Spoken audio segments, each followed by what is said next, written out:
Hi, I'm Jeremiah Enna. And I'm Rick Enna.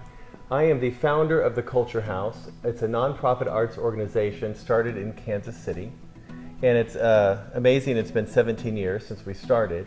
And when we started, we worked out of our trunk. It was a small organization, my wife and I started, but 17 years later, we have a 7-figure budget.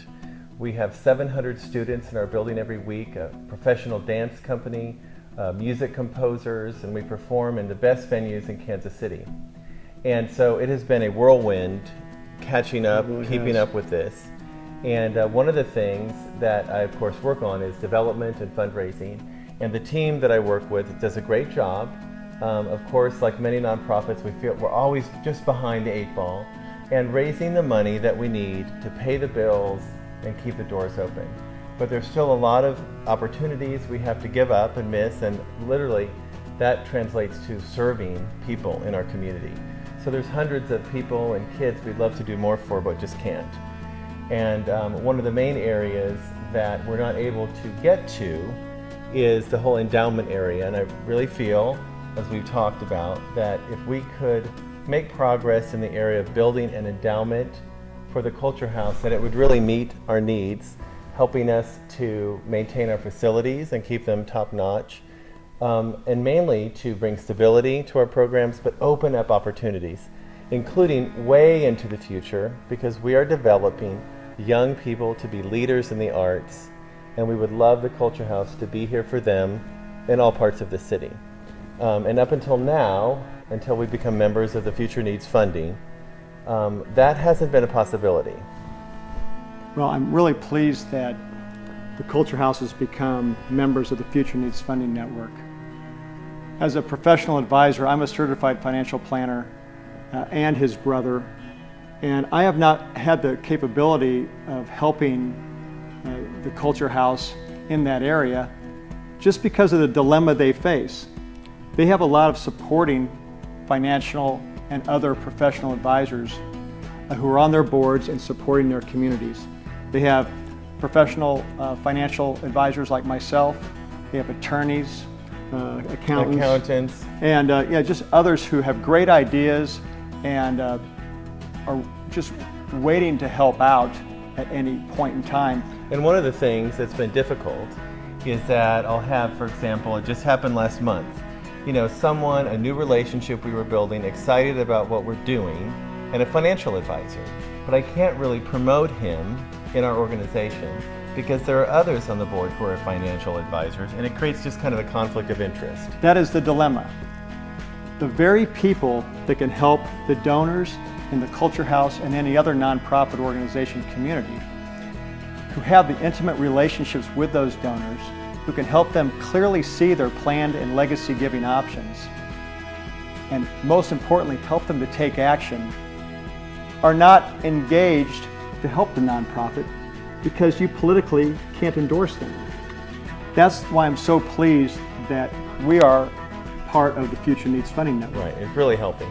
The nonprofit organization, the Culture House, it costs them nothing to belong to the Future Needs Funding Network. All of the professional advisors, attorneys, accountants, financial advisors like myself, we support them by paying a nominal fee, $99 a year, which is a no-brainer fee for somebody in my profession, but purely to have them be part of a network where they can push out to their donor base simple success stories of how any donor can help from an endowment standpoint, leave money, leave proceeds, beneficiary proceeds, in a very simple ways, and do so in a manner that doesn't change their lifestyle or change their pocketbook. At the same time, the professional advisor like myself, we're able to support them in their efforts. They're able to send out a newsletter and push out these success stories to their donor base, and over to the side, just show in an unbiased way all the professional advisors that support their efforts in this area. Well, that's something I really like about it, because this way people who support us can be acknowledged, and it's up to the donors whether they even need to access someone. But if they don't have a financial advisor or a legal advisor or something, they can see who's supporting us, they can contact them on their own, and it kind of closes our community circle. It brings people together that might not have met otherwise. The great thing about it is I know that the Culture House, being on its board, we've got a lot of hard work to do. We know that we have to keep the bodies coming in the door. We have to keep the bodies coming into our shows. We have to keep the doors open and keep the organization open to help the community to raise the standard in the arts for all those at all levels of income and from all backgrounds. One of the exciting things about building the endowment fund for us is that so many people have gotten involved and supported it. And what this opens up is that their support today will go and last long into the future and have an impact much greater than they ever imagined. The neat thing for me as a professional advisor is it's just one small fee that allows me to be part of the Future Needs Funding Network. That gives me the ability, though, to not only help the Culture House in the way we just described, but it also allows me to connect and help my church and my kids' schools and other organizations that I'm passionate about. It's just one fee to be part of the network. That gives me the ability to help multiple organizations. While we're doing the hard work here at the Culture House, the membership in the Future Needs Funding Network sits out here.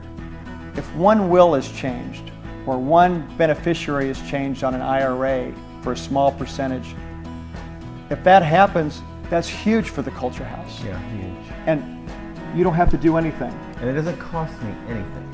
And That's what I love. And it's such a nominal fee for an advisor to be able to have our name out in front of the communities we support. And although we're not doing it primarily for business, we're doing it to support the endowment efforts. It would be great if something did happen where we were able to benefit the nonprofit organization by helping one of the donors out. Let's get to work. Okay, excellent.